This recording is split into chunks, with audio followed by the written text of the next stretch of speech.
Assalamualaikum warahmatullahi wabarakatuh. Perkenalkan, nama saya Ewilda Sapitri, berasal dari Prodi Perikanan. Di sini saya akan membahas tentang praktikum biologi laut. Pertama, di sini saya akan menjelaskan tentang praktikum plankton. Apa sih maksud dan tujuan dari praktikum plankton? Maksud dari praktikum plankton yaitu untuk melakukan pengamatan terhadap organisme plankton dan memiliki tujuan untuk membedakan fitoplankton dan zooplankton dengan menggunakan bahan sampel air laut yang mengandung organisme plankton. Pertama-tama, kita harus mengetahui apa itu plankton. Plankton merupakan makanan alami larva organisme di perairan laut. Sebagai produsen primer, fitoplankton memiliki kemampuan untuk memanfaatkan matahari sebagai sumber energi dan aktivitas kehidupannya.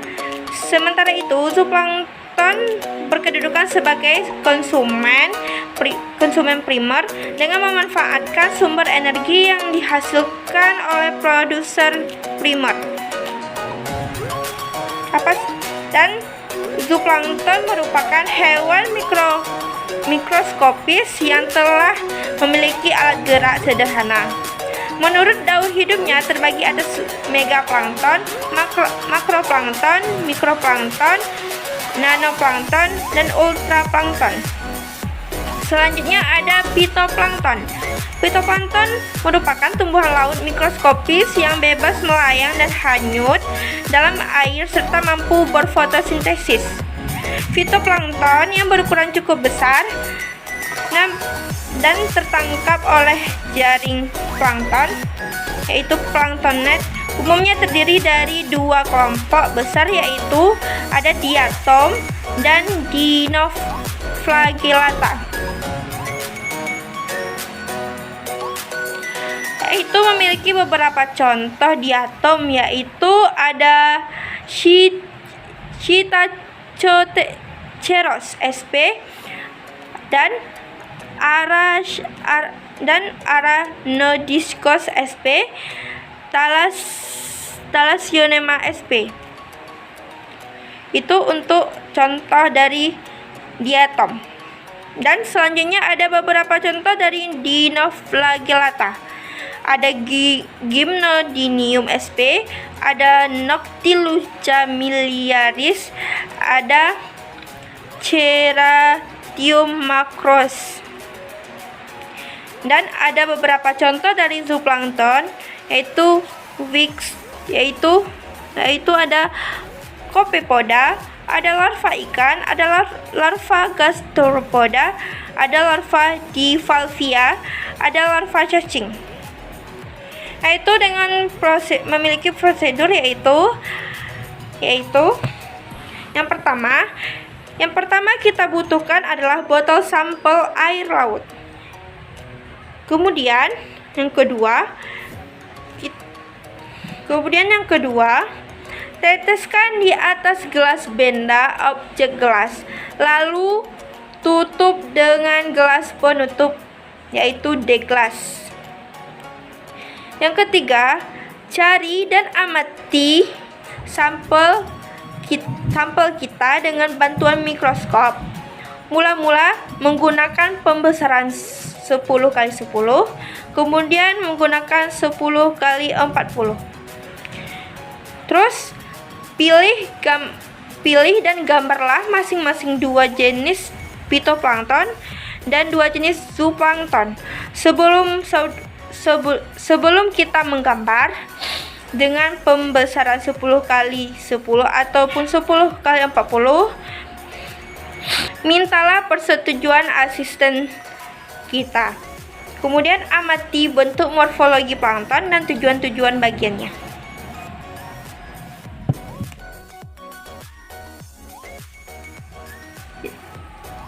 Yang kedua yaitu praktikum lamon. Maksud dan tujuan dari praktikum lamon yaitu untuk melakukan pengamatan morfologi pada lamun dan untuk mengetahui struktur luas dari lamun dengan menggunakan bahan dari beberapa jenis lamun. Pertama, kita cari pengertian dari lamun. Apa sih yang dimaksud dengan lamun? Lamun atau seagrass adalah tumbuhan yang berbunga yang sudah sepenuhnya menyesuaikan diri untuk hidup terbenam dalam air laut. Tumbuhan ini terdiri dari rizom, daun, dan akar. Rizom merupakan batang yang terbenam dan merayap secara mendatar serta berbuku-buku. Pada buku-buku tersebut tumbuh batang pendek yang tegak ke atas, berdaun, berbunga. Pada buku tumbuh pula akar. Dengan rizom dan akarnya inilah tumbuhan tersebut dapat membenamkan dirinya dengan kokoh di dasar laut sehingga tahan terhadap hempasan gelombang dan arus. Lamun hidup di perairan dangkal yang agak berpasir.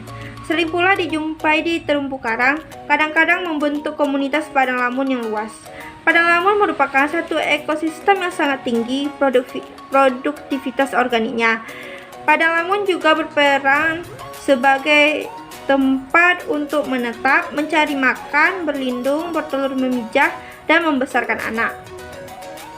Selain itu, padang lamun juga memperlambat gerakan air yang disebabkan oleh arus dan gelombang hingga menyebabkan perairan di sekitarnya menjadi tenang. Dengan demikian, ia bertindak sebagai penangkap sedimen, pelindung pantai, dan pencegah abrasi. Dan sekitar 50 jenis lamun di dunia, 12 jenis diantaranya hidup di Indonesia. Lamun tergolong divisi Spermatophyta yang meliputi kelas Monocotyledonae dan bangsa Helobi. Ciri-ciri seperti bentuk daun, ukuran daun, ujung daun, urat-urat daun, dan penumpu akar dan rizome digunakan untuk membedakan jenis.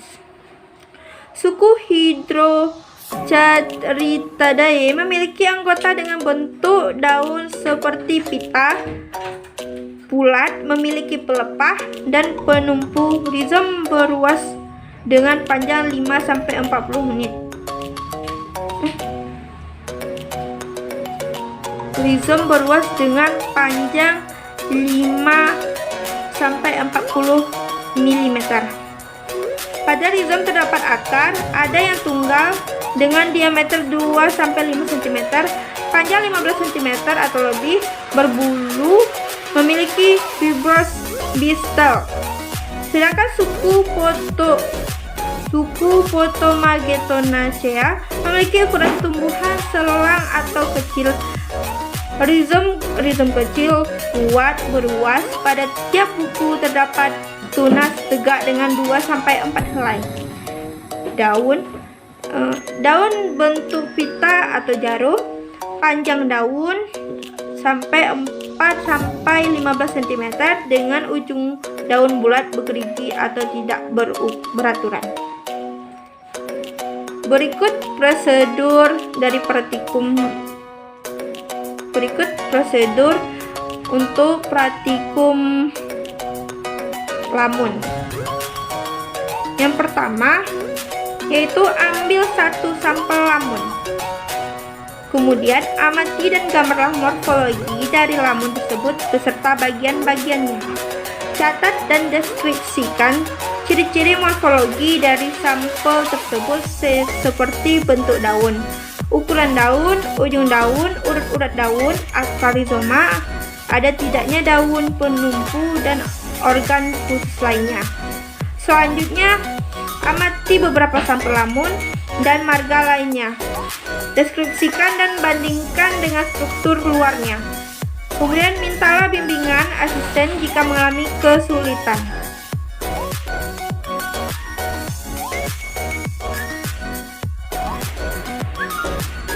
Yang ketiga yaitu praktikum makroalga. Maksud dan tujuan dari praktikum makroalga yaitu untuk melakukan pengamatan morfologi pada makroalga dan untuk mengetahui struktur luar dari makroalga dengan menggunakan bahan yaitu Chlorophyllae Paepicea rhodophyllae. Dengan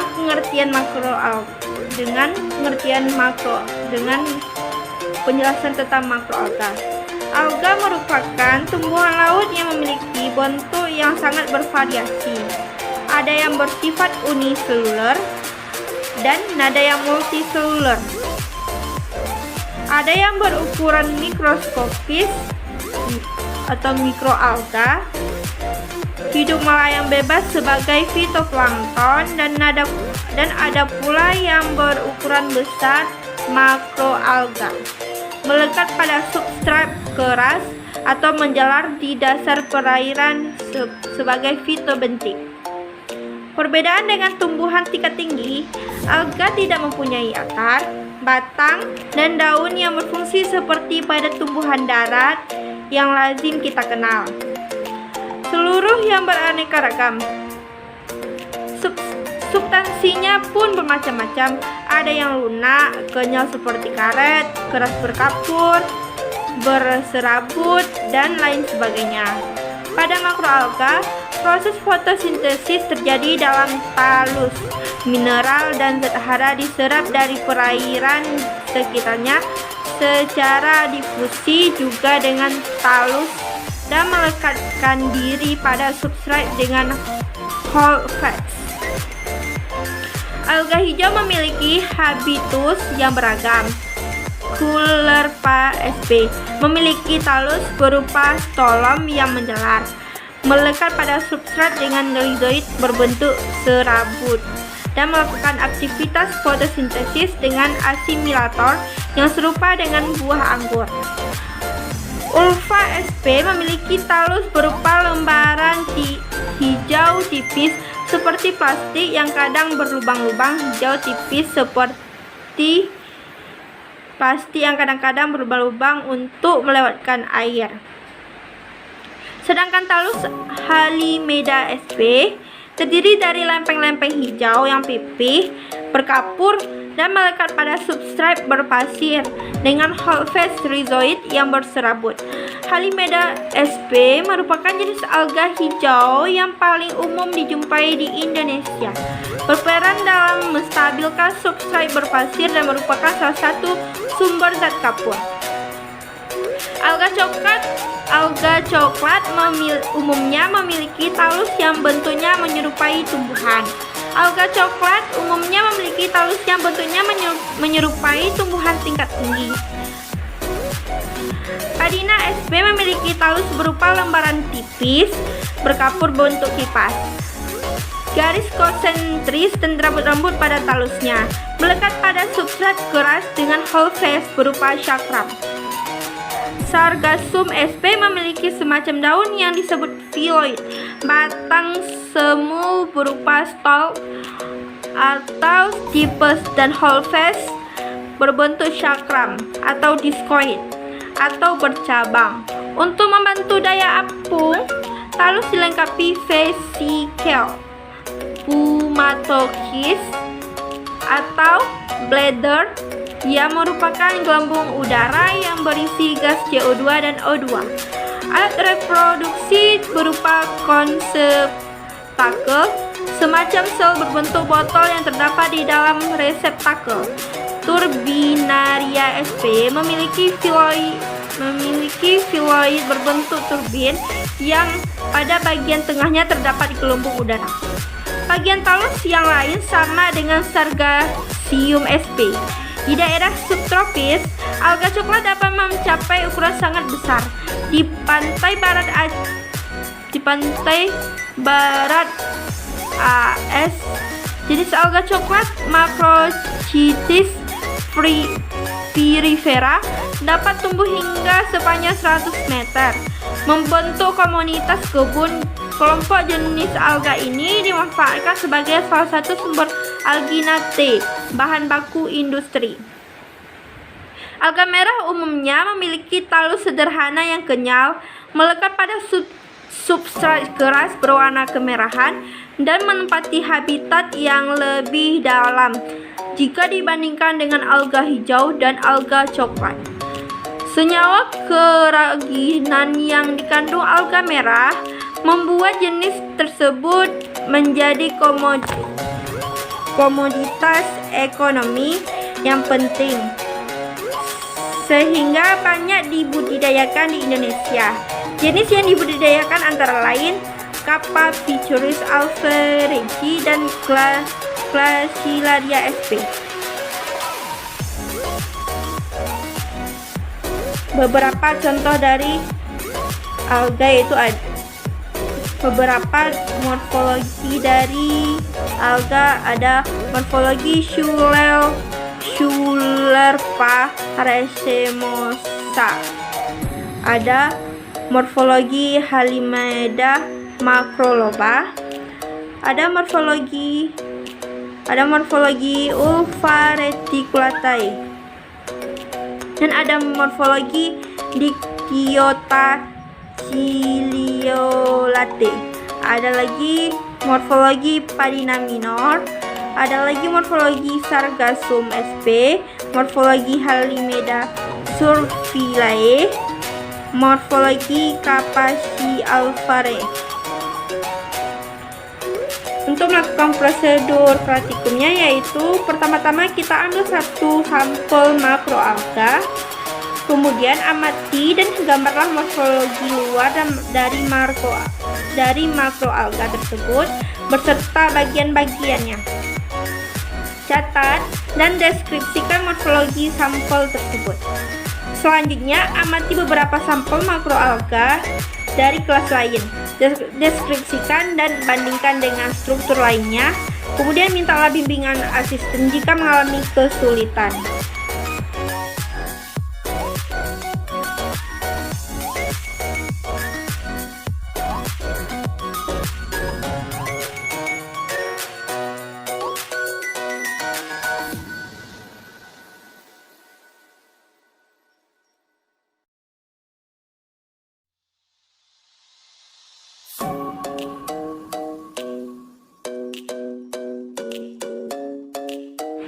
Yang keempat, ada praktikum mangrove.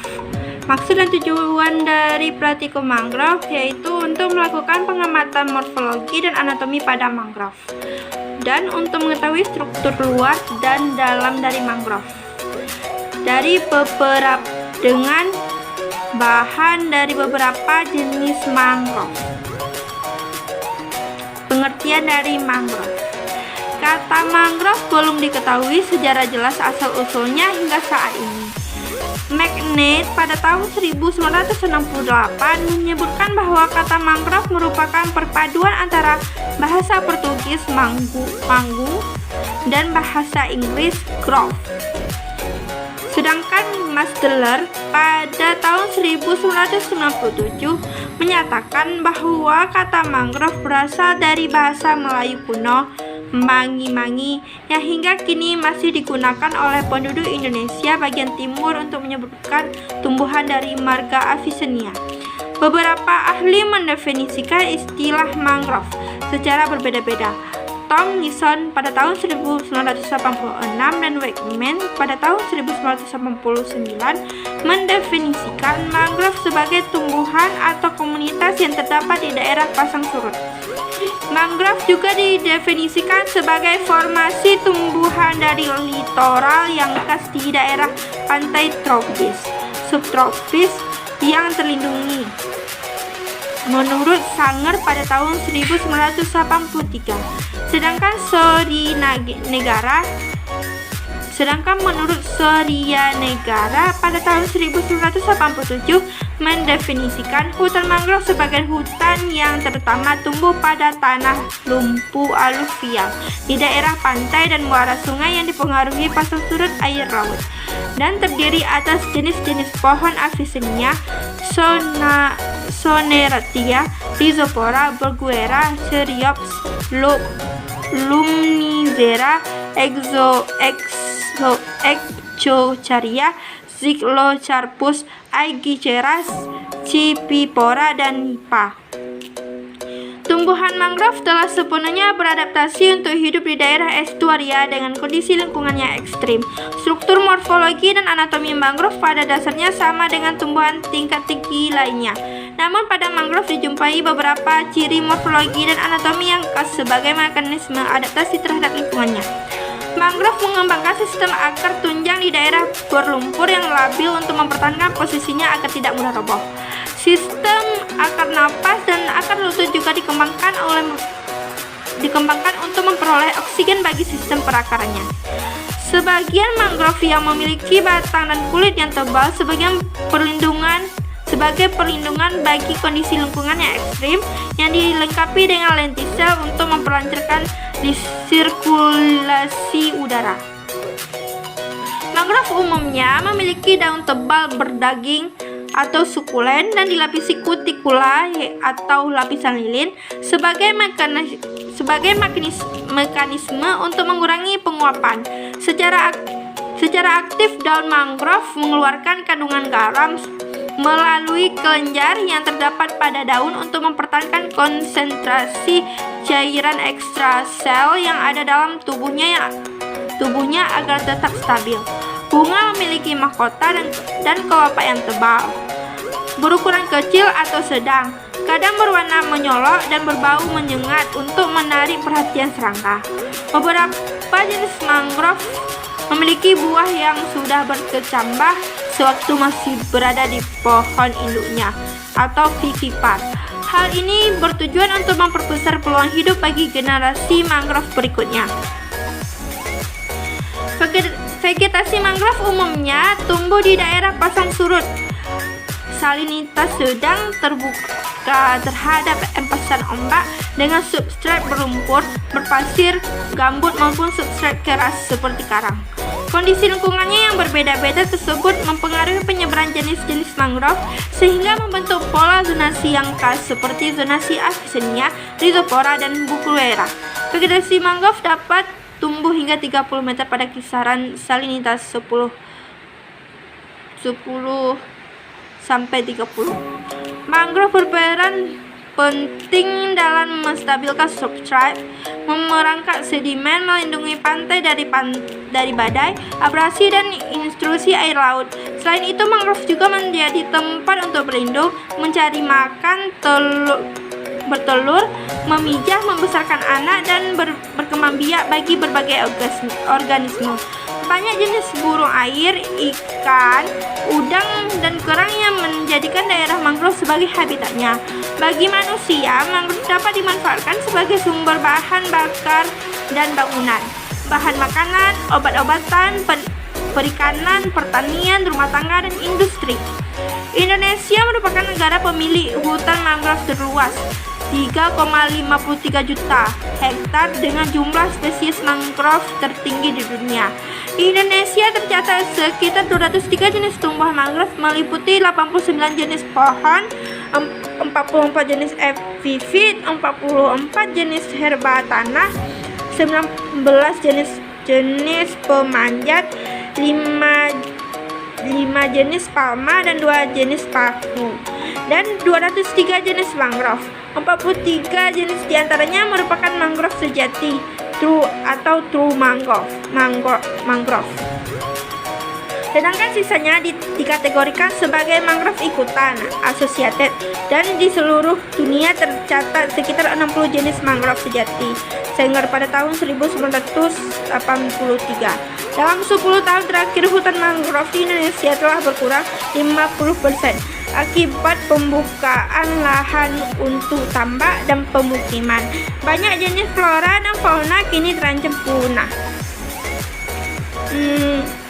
Prosedur praktikum mangrove yang pertama yaitu amati satu sampel mangrove.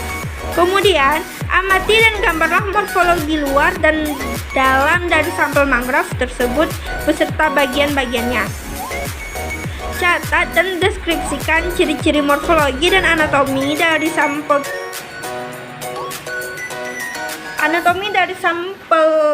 tersebut seperti bentuk daun, tipe daun, ujung daun, urat-urat daun, tipe akar, dan ada tidaknya kelenjar garam dan organ khusus lainnya. Dan selanjutnya, amati beberapa sampel mangrove dari marga lainnya. Deskripsikan serta bandingkan struktur luar dan dalamnya. Kemudian mintalah bimbingan asisten jika mengalami kesulitan. Baiklah, hanya ini yang dapat saya presentasikan video kali ini. Jika ada kesalahan, mohon maaf. Saya tutup. Assalamualaikum warahmatullahi wabarakatuh.